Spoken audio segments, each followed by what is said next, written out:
because this is your inner healing time. So with that, I invite you now to take a few deep breaths. Allow your body and your mind to relax in this moment. Anything you have going on, just let your day and week aside for right now. If you need to, wiggle out any stress or tension that may be hiding in your neck or your shoulders. Right now, just let everything go and allow your mind to be here now. Universal love enfolds me. Universal wisdom inspires me. Universal spirit enlightens me. Universal power encircles me. I am one, and all is well.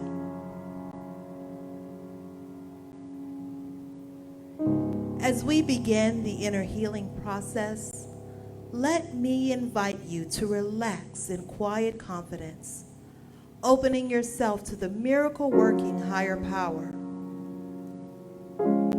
Now symbolize the unity of your thinking and feeling nature by touching your chest with your right hand, and let my words act as your own for your own inner healing, acceptance, and receptivity.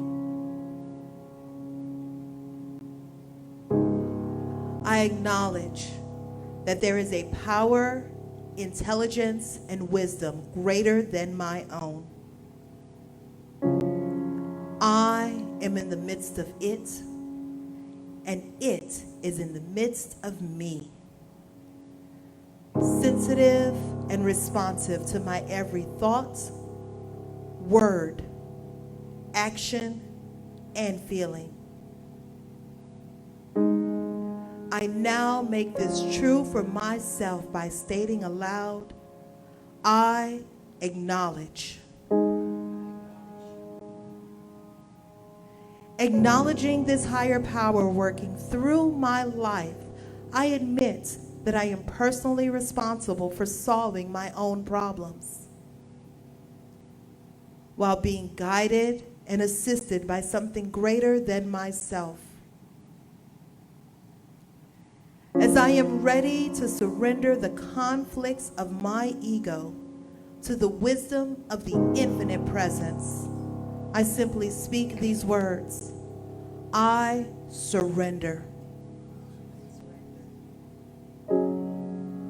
Knowing that forgiveness is the key to unconditional love and the feeling of heaven, I now unconditionally forgive anyone and everyone who has ever injured me in any way, real or imagined. And I now forgive myself for all of my mistaken judgments and their resulting actions. From my deepest level of understanding, I now say, I forgive.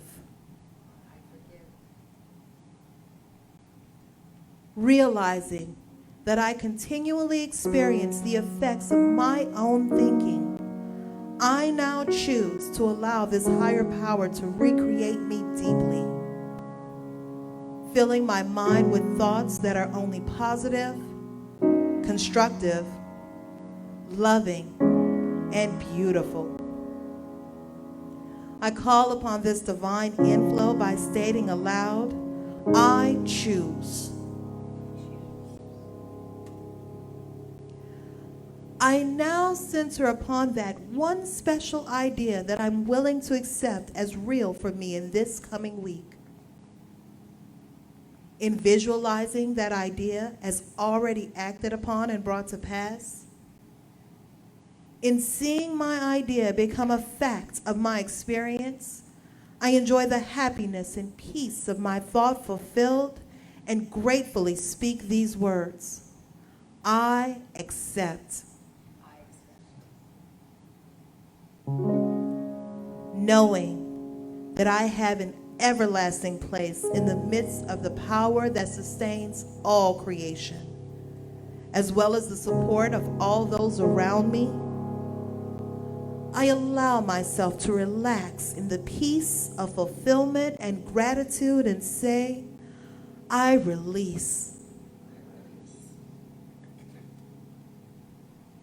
Now, in my mind's eye, I envision the presence of someone near and dear to me. This can be a friend, a family member, a teacher or mentor, someone who has touched my life in deep and loving ways. Someone who may not be physically present in the room with me this morning. I turn toward that image in my mind's eye and say, I'm grateful for the good in your life.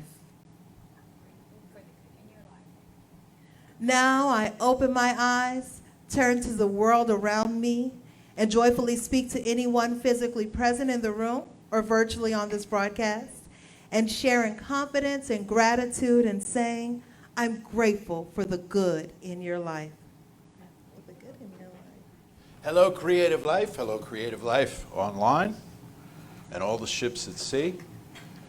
Inspired by the book High Mysticism by Emma Curtis Hopkins. Can you hear me all right? Inspired by the book High Mysticism by Emma Curtis Hopkins is a better way of putting it than based on, because we take liberties, do we not? And it fell out nicely when Danielle gave the talk on the first Sunday of the month and spoke about planting seeds. It fell out nicely into the gardening metaphor that we're kind of working through. So the second week I came in and rained all over those seeds. And then last week we had sunlight on the seeds. Today the seeds germinate. Next Sunday is Halloween. And you're welcome to come in costume. And that's when the plant bears fruit, the tree fruits, the tree nuts, you know, and we get to see the circle be complete, and we get to see a glimpse of immortality. But today, the seed has germinated, whatever kind of seed it is, it's come up as a form, and all forms are symbolic. It's a form, it is a phenomenon. And Emma Hopkins says that all natural phenomena are symbols of a mystical reality. All physical or natural phenomena are symbols of a mystical reality. So when you see a symbol, speak it's good. She says this not in High Mysticism, that I just quoted, but in Scientific Christian Mental Practice, which is the book you may be most familiar with if you're familiar with her at all. It was sort of her main teaching text. She says, when you see a symbol, speak of its good. We live in an age right now where people are busy explaining to other people what things mean. Have you noticed this? Everybody has an opinion about what things mean, and they'll hold forth on this. When you see a symbol, it's your symbol. We ask, what does it mean? How am I supposed to know what it means? You make up what it means. You make up what it means, and that's part of the power of co-creation. Look, co-creation is not just manifesting forms. Co-creation is not just a feeling in spiritual practice that you're communing with the infinite. It's also the activity of imagination. As we go through life and we imagine things and we see things and we decide what they mean. Sometimes they're not even real things. She mentions the phoenix, you know, the bird with the tail and all, and representing rising from the ashes. Well, it's a mythological character. And she tells us, well, we have meant by it throughout the ages that it's rebirth and it's rejuvenation, maybe even reincarnation, that if you were to see a phoenix, what would be the meaning that you would place on it? And when I even just said the word phoenix, you might have thought of Arizona. You might have thought of the Arizona Cardinals, who are playing our hometown football team today. You might have thought of a million things. I don't know, Sky Harbor Airport, whatever it could be. Phoenix, Phoenix, Phoenix. What does it mean to you? What does it mean to you? Because the meaning that it has for you is the meaning that you get to live with. And she's suggesting that when you see a symbol, call for its good. Say to yourself, this is a good thing. And if it's not a good thing, obviously right now, it's on its way to being a good thing. It's going to turn a corner into a good thing. Here's an example. And this is almost the stuff of legend, you know. When people ask for treatment, for prayer, for a new job, and lose the one they have, look at that symbol and call it good. You say, well, the floor opened up under me. Or, this is exactly what I wanted, and the step got taken for me before I launched myself out into space. Things happen in sequence, things happen in a complex order in life, and it's up to us to decide that the whole thing is heading toward good. It's on its way to good, even if we can't see round the corner to good. Are you willing to do this? To the degree that you're willing to do this, you live in a magical space. And if you can't call a thing good, if you just can't bring yourself to call it good, you just can't bring yourself to see where it's going, then try not to call it anything at all and not give it any of your power. But you'd be surprised, as I know you have been, at how things head in a certain direction when we give them just a little bit of a boost of our imagination and our emotion.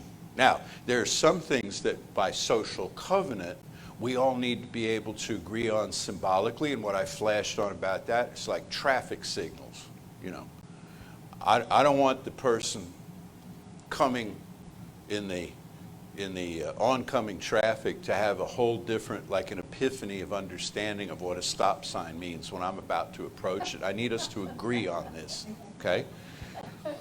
There are certain rules of behavior that we agree to so that things can move along nicely. You want to read the label on the bottle, you know. You want to check the things that are given to you to check. But all of that aside, and that's just common sense, all of that aside, when presented with a neutral circumstance or even an apparently difficult one, call it good. Call it good. This would be stupid. This would be blind. This would be completely counterproductive if by calling it good, you didn't shape it to be good.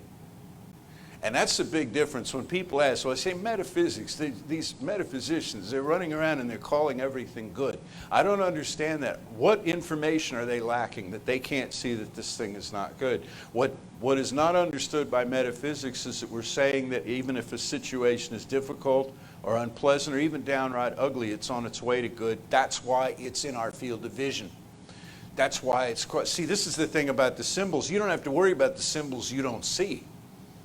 The symbols you do see are yours to work with.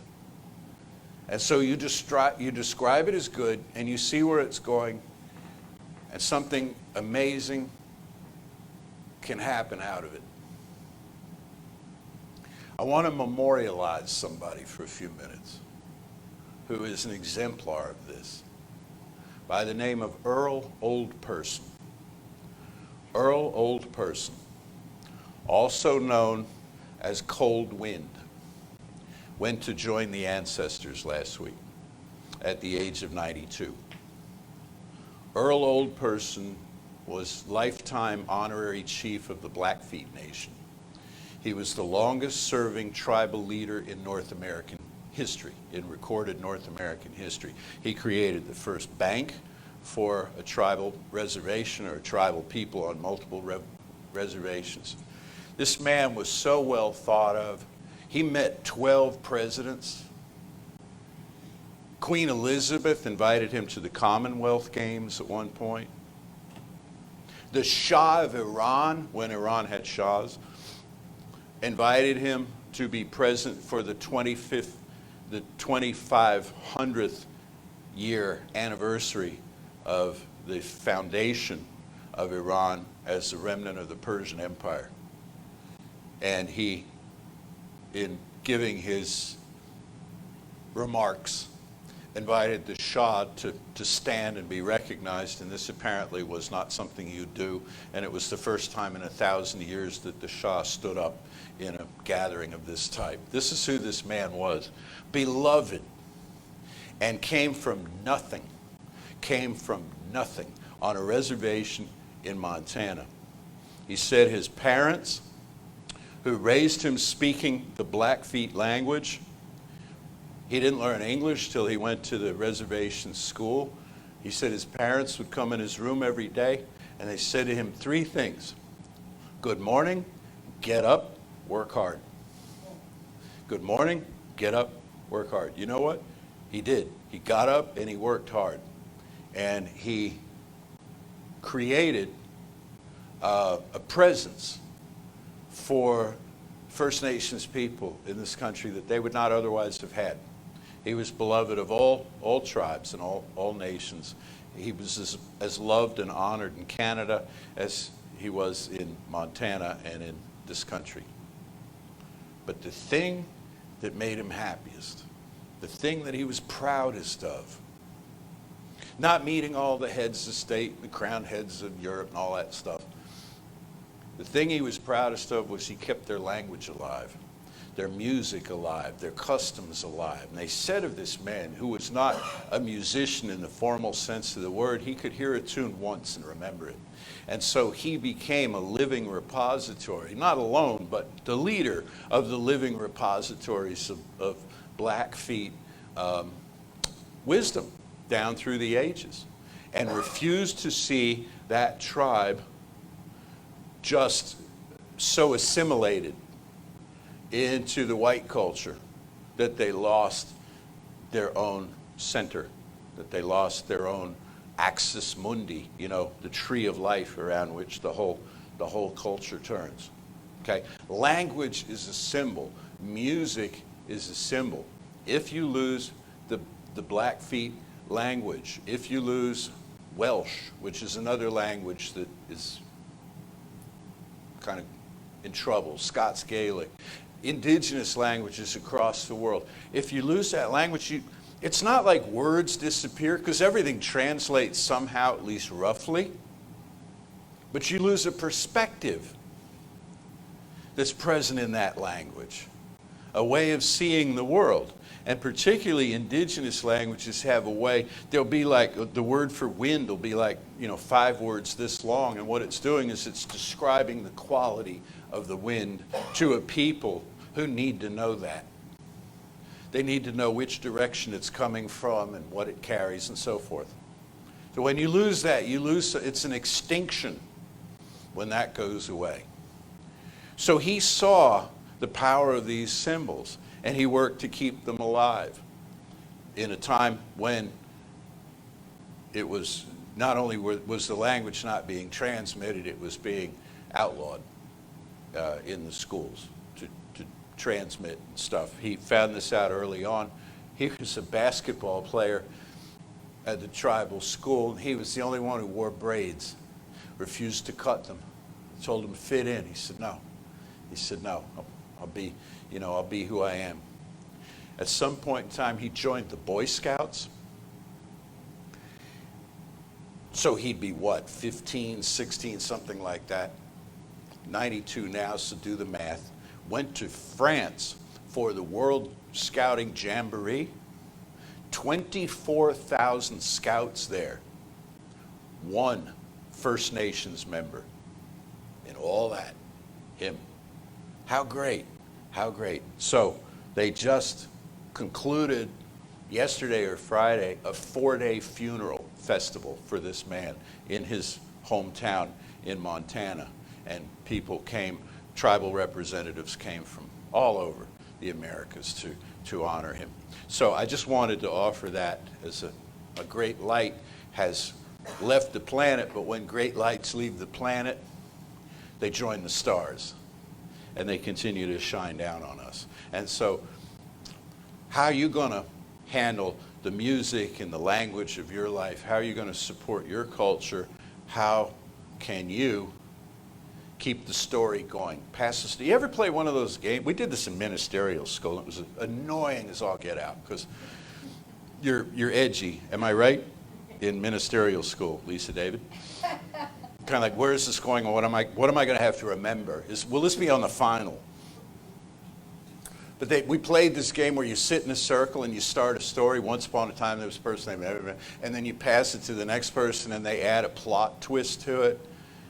And then the next person, and the next person, and you get this, and somebody's writing it all down, and you get this really interesting and completely baffling story that makes no sense on the earth plane, on the linear, of how it all goes. It's the power of imagination. A thing can be anything at all. A lot of times we use the imagination in a negative way. Robert Bitzer used to say that the shrub on the mountain trail will startle you if you think it's a bear. All right, sit with that a moment, right? Okay. Is it a bear? No.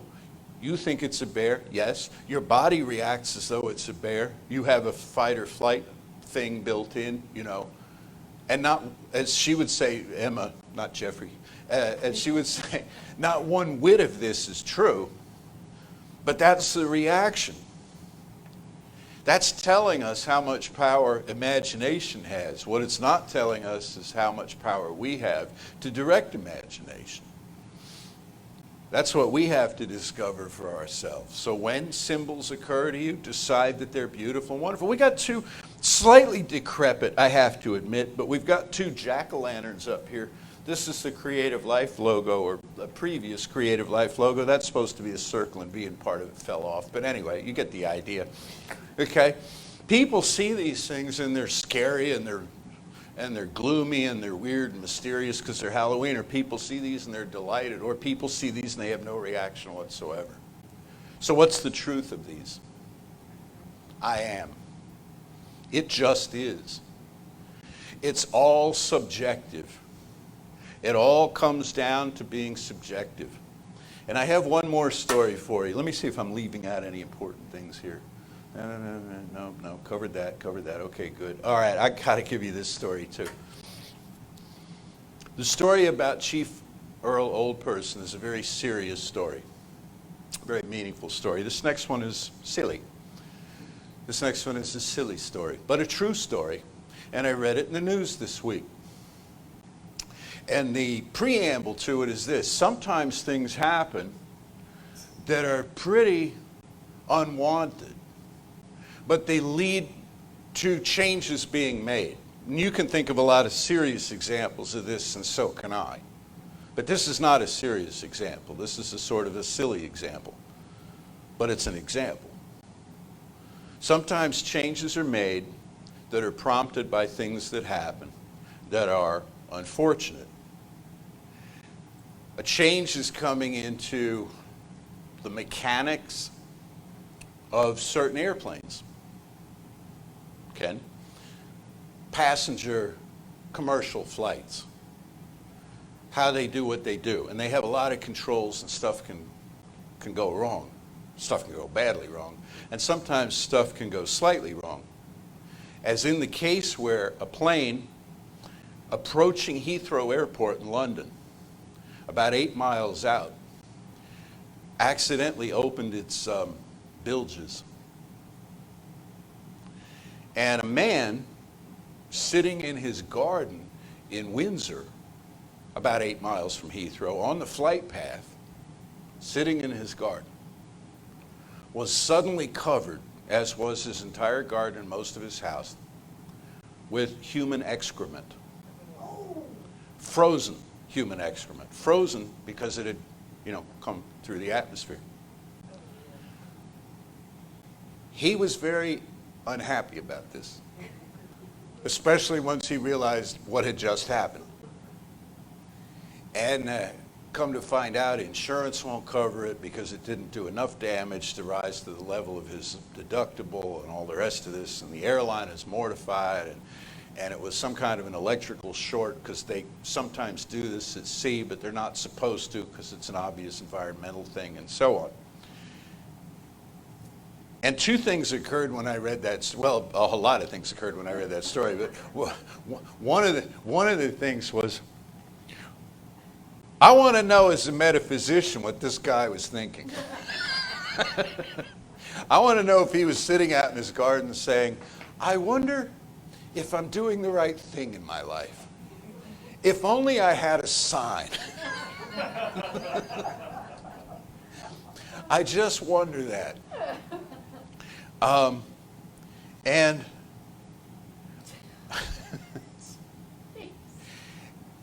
the other thing, the takeaway that I wanted to share with you is, has life done that to you?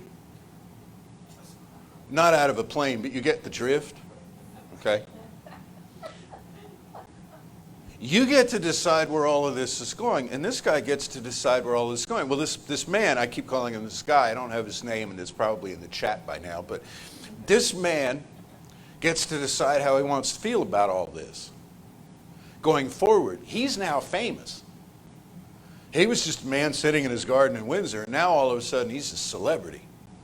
And he has a story to tell. I would not be a bit surprised to see him on the late night talk shows in another couple of weeks as the man who, and how he's going to handle that going forward and what kind of turning point it's going to make in his life. And maybe it was just the wake-up call that he needed. Who knows? Or he could really hit the skids over this. It's up to him. It's up to him to decide what he's going to do about it. And it's up to the airlines to decide they're going to fix this so this doesn't happen. So sometimes this is what life does to you, in figuratively or even literally. And you get to decide what you're going to make of it. And when you decide what you're going to make of it, you have the power of all creation back up you. You know that? Nothing stands in the way. No power. Oh, friends might say things, family, other humans may come in and offer opinions, but I'm talking about like in a non-physical realm, like in the realm of the I am. Nothing is going to come in and say, wait, you can't call that good. You can't call that good. And what about the serious trouble in the world? What about injustices? What about limitations? What about war? What about violence? And so on. Do we call it good? Remember, there's a road to good. There's a process to good. Our species has been engaged in injustice, war, discrimination, separation for millennia. For millennia. And somehow now, in the last relatively little while, it's no longer okay. It's no longer acceptable, and it's no longer ignorable. So we'll call it good. We'll say the time is coming. A little bit of correction needed here and there. People take better care of each other. People learn to be with each other who are different than we are. And the next step is, as Lisa put up on the Facebook page about National Coming Out Day, which was on October 11th. You put I'm working from memory here, but you put a statement up there that said, I look forward to the time when I don't have to come out as who I am. I can just say I'm in love. I can just say I'm in love. And so to even imagine that day is calling it good, is calling the symbols of life as constructive, as heading in a positive direction. So this is the assignment for the week. And it's a fun one. It's not like, sometimes I give all of us, I give them to myself too, I give us these assignments like, forgive everybody this week, judge not. And we're like, this one's kind of fun. And it's just as productive. And it is everything that appears to you symbolically across your field of vision, in your dream state, call it good or on the road to good, which is another form of good. Nascent good, okay? Good, embryonic good. The seed, it's about to unfold as good. Call it that good and watch what happens, and it will be just remarkable to you. Now, I mentioned in closing that this is inspired by high mysticism. If you would like to actually go through the book, High Mysticism, we have that on Friday nights with Sarah Westbrook. You can read the book, buy the book, read it as a digital thing, and discuss with her, go through it page by page, chapter by chapter, and I think you really benefit from it because it's a super powerful book. And again, we look forward to next Sunday, Halloween. Halloween doesn't fall on a Sunday all that often, and so you can wear costume, Astros uniform, whatever you want, you know, and show up here. We'll have a blast together, and I know there's some special music being cooked up too. A lot of emails going back and forth. So, right? Am I right? They're like, I don't know. So let's know together. One life, one power, one presence, one good, one God. The great I am, manifesting easily and wonderfully through each one of us. And now I affirm to myself that I look out at my world in wonder, in awe, in astonishment, and I call what I see good and very good. Or as a mystic said from long ago, and all shall be well, and all shall be well, and all manner of things shall be well.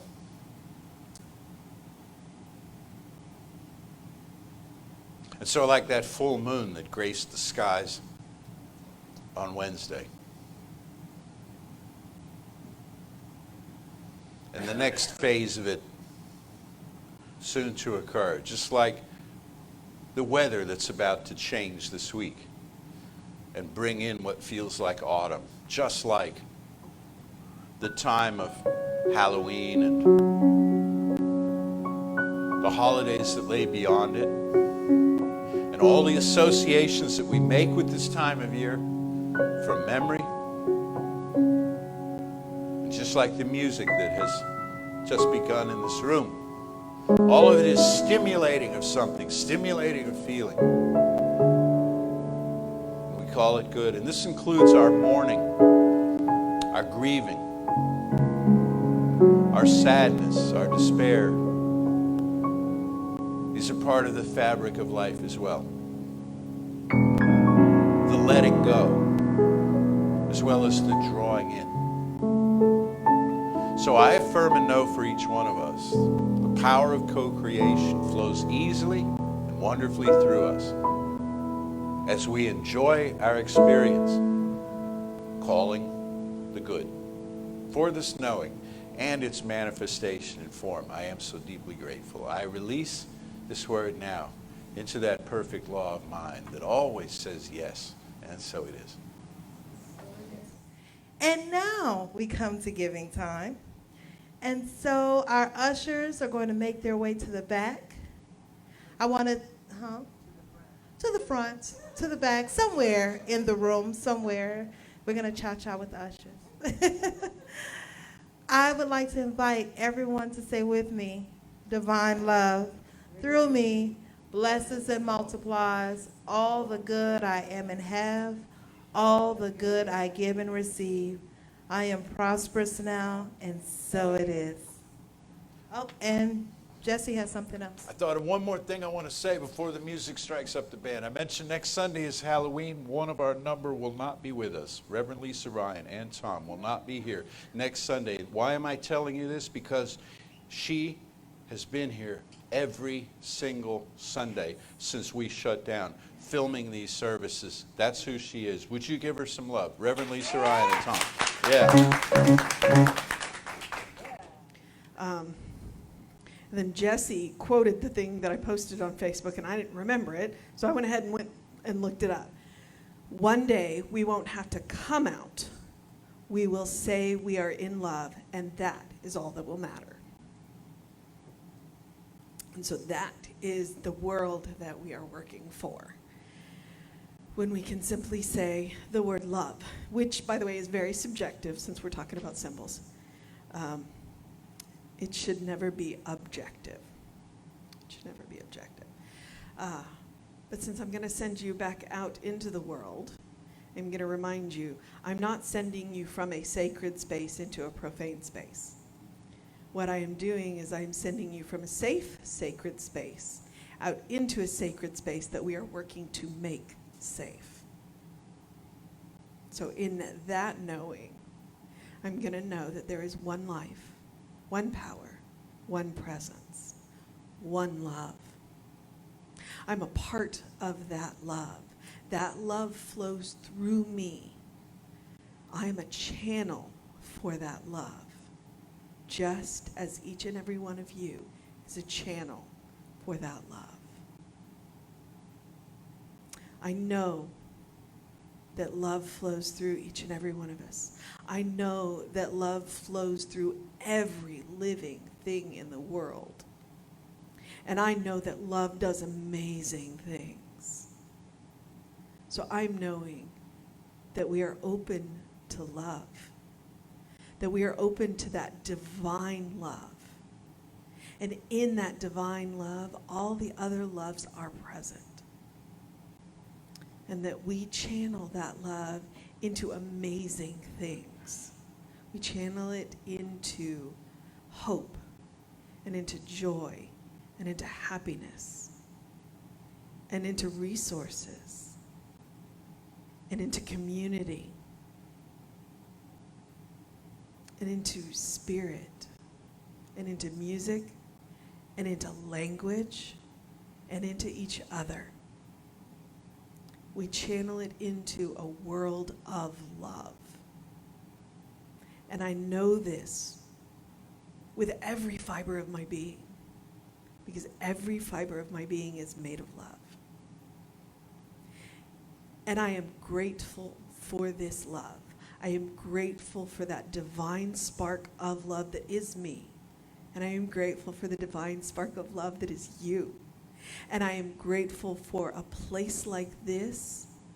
I am grateful for a teaching like this. I am grateful that there was this spark called Ernest Holmes who said, there's a better way, that we each have a part of the truth, and let's see the whole picture. And I'm grateful for our senior minister. I'm grateful for all of our practitioners. I'm grateful for all of our ministers. I'm grateful for all of our musicians who show up and do amazing things every Sunday. And I'm grateful for you who show up in person, online, who carry this message, who do this work, and who understand that love is always the answer. And I know this, and I know it through the core of my being, and I release it into law, knowing that it is done, and so it is.